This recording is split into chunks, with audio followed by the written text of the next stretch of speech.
வணக்கம். ஆய்வொலி சேனலுக்கு உங்களை அன்புடன் வரவேற்கிறேன். இன்று இந்திய அரசியலில் அதிகமாக பேசப்படும் மணிப்பூரின் எஸ்ஐஆர் சர்ச்சையை முழுமையாக பார்ப்போம். இன்றைய வீடியோவிற்கு அடிப்படையாக இருப்பது இந்தியாவின் முன்னாள் தூதர் கௌரவ் முகோபாத்யாய் எழுதிய கட்டுரை. இவர் மியான்மர், சிரியா, ஆப்கானிஸ்தான் உள்ளிட்ட நாடுகளில் இந்தியாவின் தூதராக பணியாற்றியவர். ஆனால் இந்த கட்டுரை ஒரு கருத்து கட்டுரை என்பதால் அதில் உள்ள வாதங்களை அதிகாரப்பூர்வ உண்மைகளிலிருந்து தனியாக பிரித்து அனைத்து தரப்பினரின் நிலைப்பாடுகளையும் சேர்த்து நாம் இன்று ஆராயப் போகிறோம். இந்தியாவில் தேர்தல் என்பது வெறும் வாக்குப்பதிவு மட்டுமல்ல, அது ஜனநாயகத்தின் அடித்தளம். ஒரு வாக்காளரின் பெயர் பட்டியலில் இருப்பதா இல்லையா என்பதே ஒரு குடிமகனின் ஜனநாயக உரிமையை தீர்மானிக்கிறது. அதனால்தான் தற்போது மணிப்பூரில் நடைபெற்று வரும் ஸ்பெஷல் இன்டென்சிவ் ரிவிஷன், அதாவது எஸ்ஐஆர், நாடு முழுவதும் பெரிய விவாதமாக மாறியுள்ளது. ஒரு தரப்பு இது தேர்தலை சுத்தப்படுத்தும் அவசியமான நடவடிக்கை என்கிறது.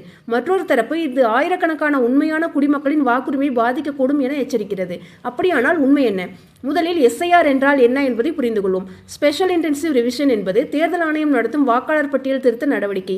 இதன் நோக்கம் இறந்தவர்களின் பெயர்களை நீக்குவது, ஒரே நபர் பல இடங்களில் பதிவு செய்யப்பட்டிருந்தால் அதை சரி செய்வது, போலியான பதிவுகளை அகற்றுவது மற்றும் தகுதியான இந்திய குடிமக்கள் அனைவரும் சரியாக வாக்காளர் பட்டியலில் இடம்பெறுவதை உறுதி செய்வது. இந்த நோக்கம் புதியதல்ல. இந்திய தேர்தல் ஆணையம் பல ஆண்டுகளாக வாக்காளர் பட்டியலை புதுப்பித்து வருகிறது. சுத்தமான வாக்காளர் பட்டியல் இல்லாமல் சுதந்திரமான தேர்தல் நடத்த முடியாது என்பதே தேர்தல் ஆணையத்தின் அதிகாரப்பூர்வ நிலைப்பாடு. இந்த பகுதி வரை எந்த சர்ச்சையும் இல்லை. சர்ச்சை எங்கு ஆரம்பிக்கிறது என்றால் அது மணிப்பூர் என்ற மாநிலத்தில். ஏனென்றால் மணிப்பூர் இன்று இந்தியாவின் மிகவும் உணர்வுபூர்வமான மாநிலங்களில் ஒன்றாக இருக்கிறது.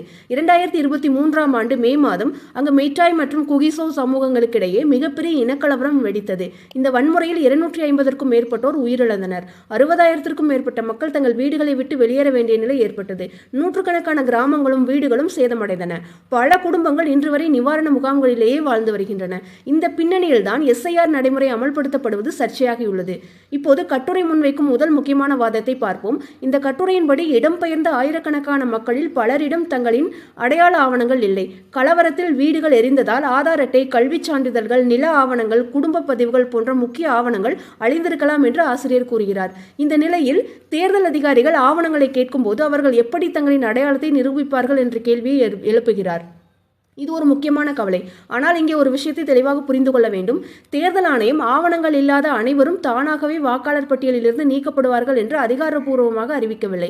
நடைமுறையில் பூத் லெவல் ஆபீசர் சரிபார்ப்பு, பிற அரசு பதிவுகள் மற்றும் கள ஆய்வு போன்ற வழிகளும் பயன்படுத்தப்படலாம். எனவே ஆவணம் இல்லை என்றால் வாக்குரிமை உடனே பறிக்கப்படும் என்று கூறுவது சரியாக இருக்காது. அதே நேரத்தில் ஆயிரக்கணக்கான இடம்பெயர்ந்த மக்களை சரியாக அடையாளம் காண்பது ஒரு நடைமுறை சவால் என்பதும் மறுக்க முடியாத உண்மை. இப்போது இந்த விவாதத்தின் இரண்டாவது முக்கியமான அம்சத்திற்கு வருவோம். இந்த கட்டுரையில் ஒரு முக்கியமான குற்றச்சாட்டு முன்வைக்கப்படுகிறது. அதாவது மணிப்பூரில் இல்லீகல் மைக்ரன்ட்ஸ் என்ற அரசியல் சொல்லாடல் பயன்படுத்தப்படுவது, குறிப்பாக குகிசோ சமூகத்தை சந்தேகத்தின் கீழ் கொண்டு வருவதற்காக என்று ஆசிரியர் கூறுகிறார். ஆனால் இங்கே ஒரு முக்கியமான வேறுபாட்டை நாம் புரிந்து கொள்ள வேண்டும். இந்த கருத்து ஆசிரியரின் அரசியல் பகுப்பாய்வு. இதை உறுதிப்படுத்தும் வகையில் இந்திய நீதிமன்றம் அல்லது தேர்தல் ஆணையம் எந்த அதிகாரப்பூர்வ முடிவையும் வெளியிடவில்லை. எனவே இதை நிரூபிக்கப்பட்ட உண்மையாக அல்ல, ஒரு கருத்தாகவே பார்க்க வேண்டும். அடுத்ததாக ஆசிரியர் இன்னொரு சிக்கலை குறிப்பிடுகிறார். மணிப்பூரில் குறிப்பாக சில பழங்குடியினரிடம் ஒரே நபரின் பெயர் வெவ்வேறு ஆவணங்களில் வெவ்வேறு விதமாக எழுதப்பட்டிருக்கலாம். உள்ளூர் மொழியில் ஒரு பெயர், ஆங்கிலத்தில் வேறு எழுத்துப்பிழை, குடும்ப பெயர் வேறுபாடு, இவை அனைத்தும் ஒரே நபரின் ஆவணங்களில் கூட காணப்படலாம். இப்படிப்பட்ட சூழ்நிலையில் ஆவணங்களை மட்டுமே அடிப்படையாக வைத்து முடிவெடுத்தால் உண்மையான குடிமக்களுக்கே சிக்கல் ஏற்படலாம் என்று ஆசிரியர் எச்சரிக்கிறார். இந்த கவலையும் முற்றிலும் புதிதல்ல. இந்தியாவின் பல மாநிலங்களில் பெயர், பிறந்த தேதி, முகவரி போன்ற தகவல்களில் சிறிய வேறுபாடுகள் காணப்படுவது வழக்கமான விஷயமே. அதனால்தான் தேர்தல் அதிகாரிகள் வெறும் ஒரு ஆவணத்தை மட்டும் பார்த்து முடிவெடுப்பதில்லை. பல ஆதாரங்களை ஒப்பிட்டு சரிபார்க்கும் நடைமுறைகளும் உள்ளன. இப்போது தேர்தல் ஆணையத்தின் நிலைப்பாட்டை பார்ப்போம். தேர்தல் ஆணையம் கூறுவது மிகவும் எளிமையானது. ஒரு ஜனநாயகத்தில் ஒவ்வொரு தகுதியான குடிமகனுக்கும் ஒரு வாக்கு மட்டுமே இருக்க வேண்டும். இறந்தவர்களின் பெயர்கள் பட்டியலில் இருக்கக்கூடாது. ஒரே நபர் 2 இடங்களில் வாக்களிக்கக்கூடாது. போலி பதிவுகள் இருக்கக்கூடாது. இதற்காகத்தான் எஸ்ஐஆர் போன்ற நடவடிக்கைகள் அவசியம் என்று தேர்தல் ஆணையம் விளக்குகிறது. இந்த வாதத்திலும் தர்க்கம் இருக்கிறது. ஏனென்றால் சுத்தமான வாக்காளர் பட்டியல் இல்லாமல் தேர்தலின் மீது மக்களின் நம்பிக்கை குறையும். அப்படியானால் யார் சரி? உண்மையில் இந்த கேள்விக்கு எளிய பதில் இல்லை. ஏனென்றால் இரண்டு தரப்பும் 2 முக்கியமான விஷயங்களை பேசுகின்றன. ஒரு தரப்பு தேர்தலின் நம்பகத்தன்மையை பாதுகாக்க விரும்புகிறது. மற்றொரு தரப்பு எந்த இந்திய குடிமகனும் தவறுதலாக வாக்குரிமையை இழக்கக்கூடாது என்று வலியுறுத்துகிறது. இந்த 2 நோக்கங்களும் ஜனநாயகத்தில் சமமாக முக்கியமானவை. உண்மையான சவால் எஸ்ஐஆர் இருப்பதல்ல, அதை எப்படி செயல்படுத்துகிறோம் என்பதுதான். ஒரு சாதாரண மாநிலத்தில் பயன்படுத்தப்படும் நடைமுறை இனக்கலவரம் நடந்த மாநிலத்தில் அதே போல் செயல்படுமா? நிவாரண முகாம்களில் வாழும் மக்களுக்கு தனி நடைமுறை தேவையா? ஆவணங்களை இழந்தவர்களுக்கு மாற்று சான்றிதழ்கள் ஏற்கப்பட வேண்டுமா?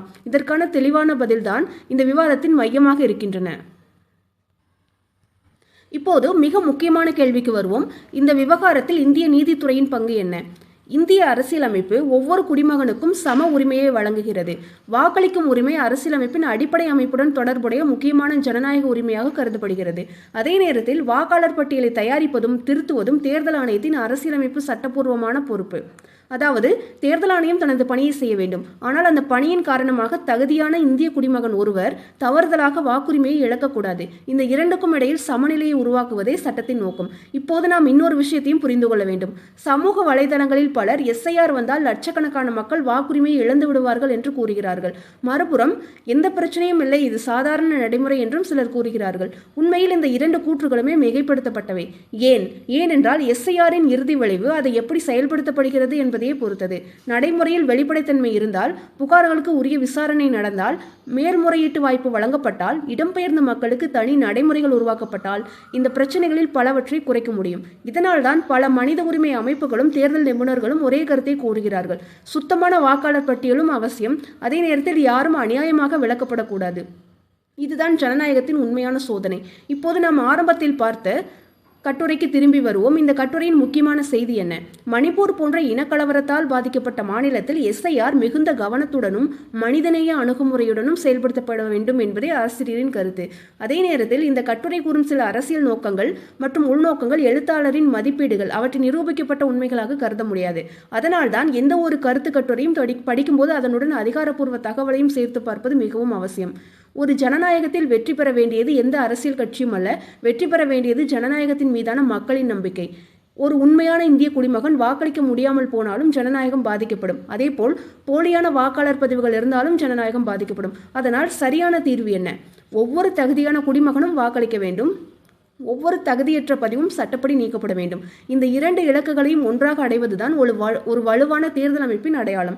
மணிப்பூரில் நடைபெறும் எஸ்ஐஆர் நடைமுறை எதிர்காலத்தில் இந்திய தேர்தல் நிர்வாகத்திற்கு ஒரு முக்கியமான சோதனையாக இருக்கும். இந்த விவகாரம் எவ்வாறு முடிவடைகிறது என்பதை நாடு முழுவதும் கவனித்து வருகிறது. இறுதியாக இந்த வீடியோவில் பகிரப்பட்ட தகவல்கள் தேர்தல் ஆணையத்தின் அதிகாரப்பூர்வ விளக்கங்கள், பொதுவில் கிடைக்கும் தகவல்கள் மற்றும் த ஹிண்டுவில் வெளியான கருத்து கட்டுரையின் பகுப்பாய்வு ஆகியவற்றின் அடிப்படையில் தொகுக்கப்பட்டவை. நீங்கள் என்ன நினைக்கிறீர்கள்? மணிப்பூரில் எஸ்ஐஆர் அவசியமான தேர்தல் சீர்திருத்தமா அல்லது கூடுதல் பாதுகாப்பு நடவடிக்கைகள் இல்லாமல் செயல்படுத்தப்பட்டால் சில குடிமக்களின் வாக்குரிமையை பாதிக்கும் அபாயம் உள்ளதா? உங்கள் கருத்து பதிவில் பகிருங்கள். இந்த வீடியோ பயனுள்ளதாக இருந்தால் லைக் செய்யுங்கள், ஷேர் செய்யுங்கள். மேலும் இதுபோன்ற ஆழமான உண்மை சார்ந்த பகுப்பாய்வுகளுக்கு சேனலை சப்ஸ்கிரைப் செய்ய மறக்காதீர்கள். நன்றி. மீண்டும் ஒரு பயனுள்ள வீடியோவில் சந்திப்போம்.